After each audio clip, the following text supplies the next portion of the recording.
ما جعلنا لبشر من قبلك الخلد افئن مت فهم الخالدون.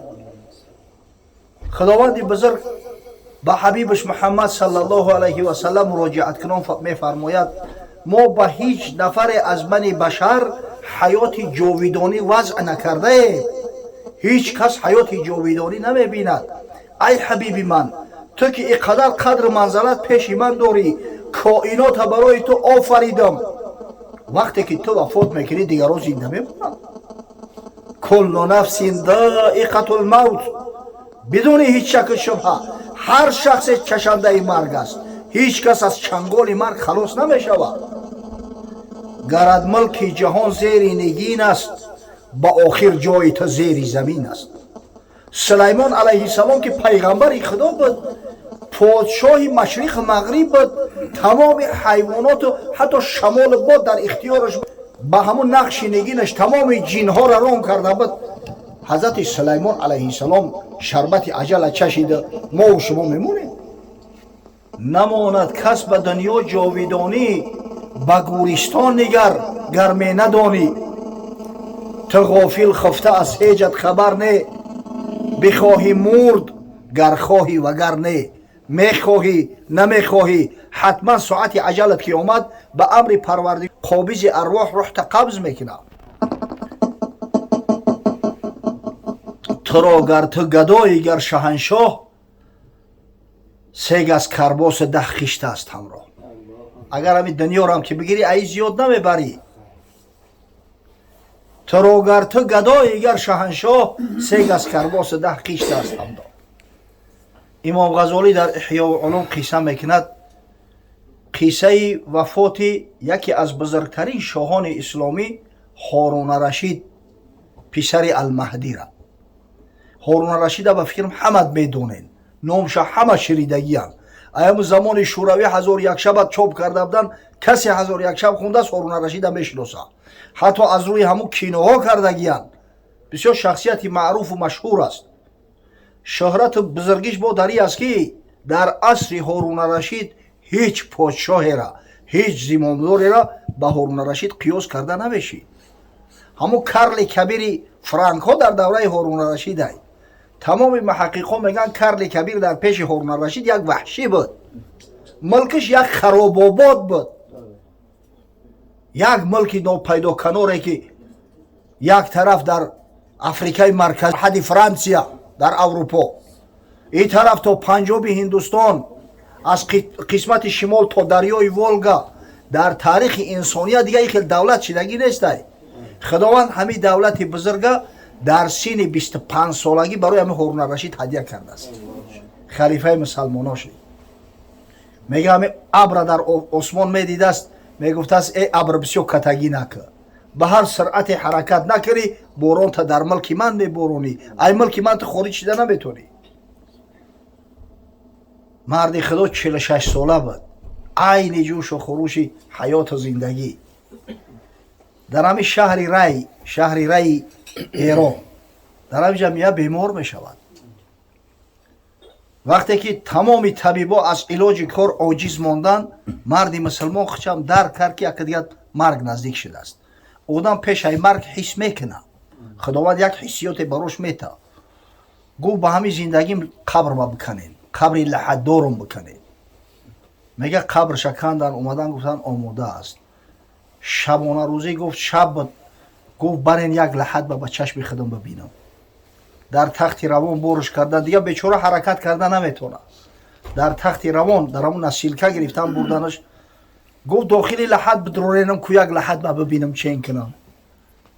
در درون لحد انداختنش، چشماش پر از آب شد. با یک عجز بیچارگی میگه دستا را برداشت به سوی پروردگار. یا من لا یزول ملکه ارحم الی من زال ملکه، ارحم من قد زال ملکه. ای پروردگاری که ملک تو لایزالی است، ملک تو زوال ندارد، ملک تو انتها نمییابد. بر شخصی که دعوای زمامداری و حکمتداری میکرد و امروز دیگه ملکش زویل شده است، پروردگار خودت ترحم کن. هیچ علاج دیگه نداره. موقعی پسرش مأمون ҳамун мулк аз падар ба фарзанд мондааст. муддати 23 сол ҳукумат кардагиай. дар ҳамун синни ҳоли ба 50 нарасида буд. бемор шуд. ҳамин либосҳои зиёд доштааст. ин Маъмуна Рашид як либоса 2 рӯз намепӯшидай. тамоми матоъро овардаги духтаги замини замон ҳама матоъ гӯ биёрен ҳамаша брезендан пешо баррехтан.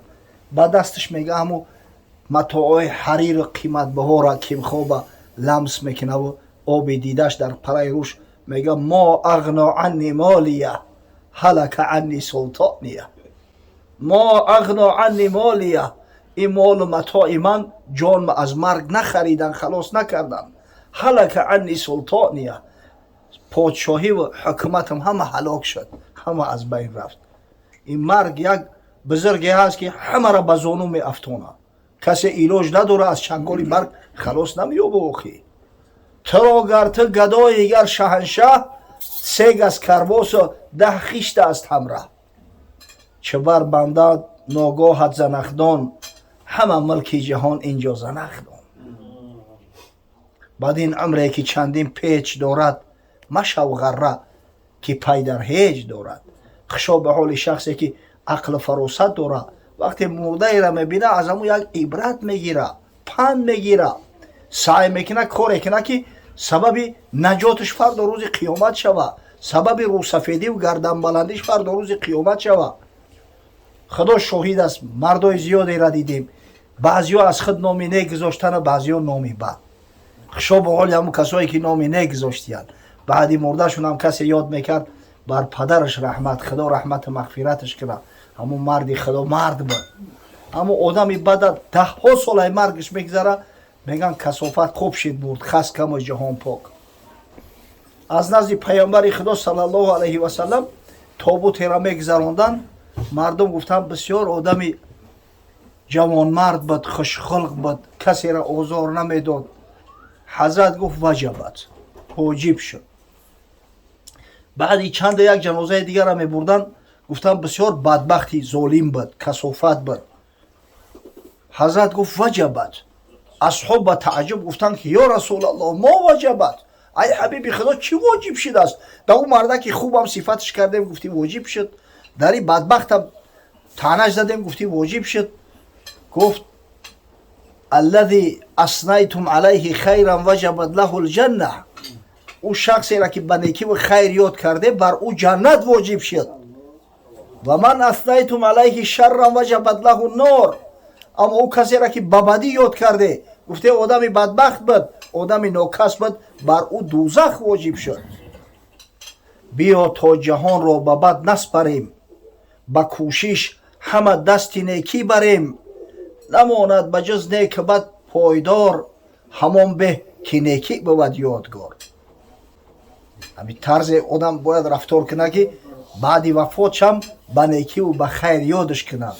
худо раҳматш кунад бобои файзлои мора.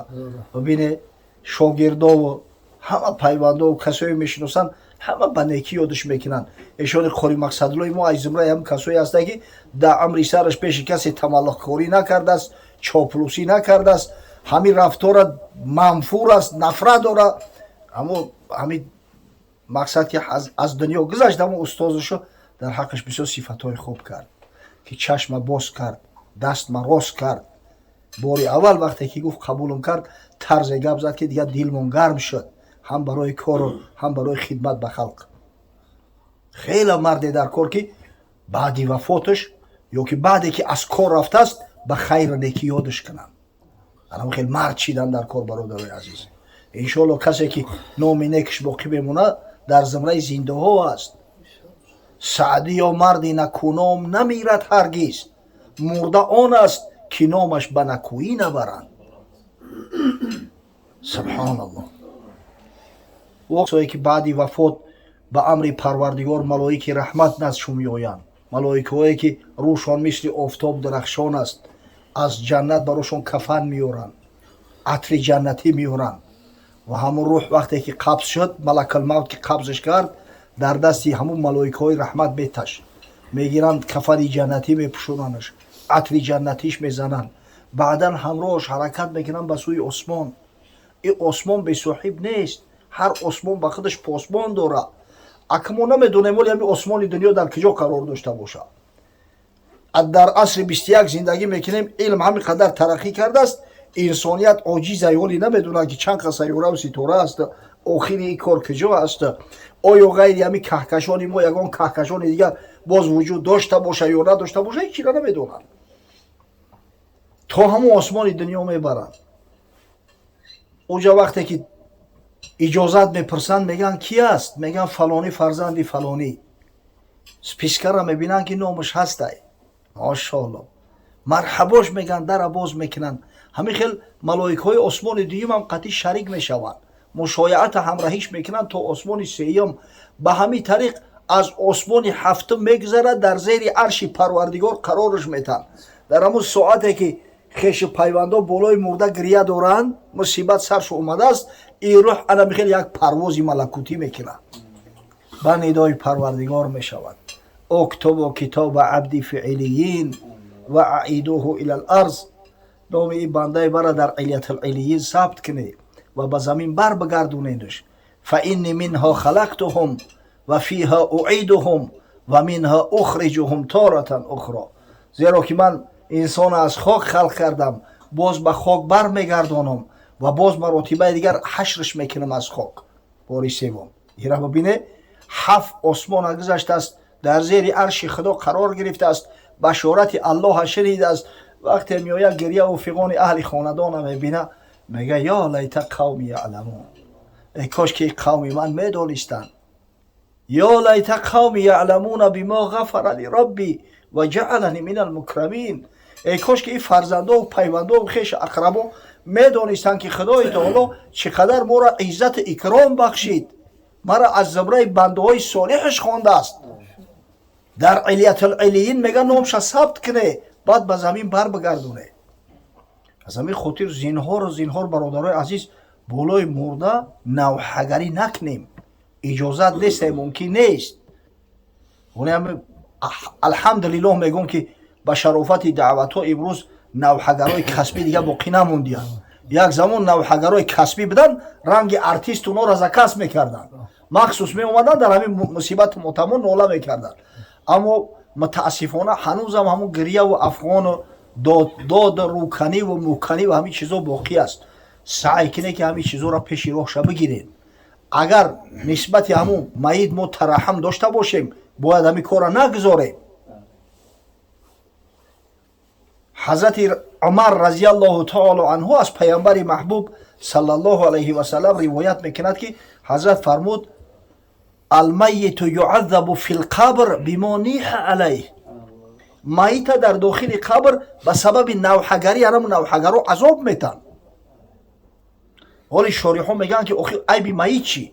دیگرها گریه کنن برای چی میت عذاب میتن؟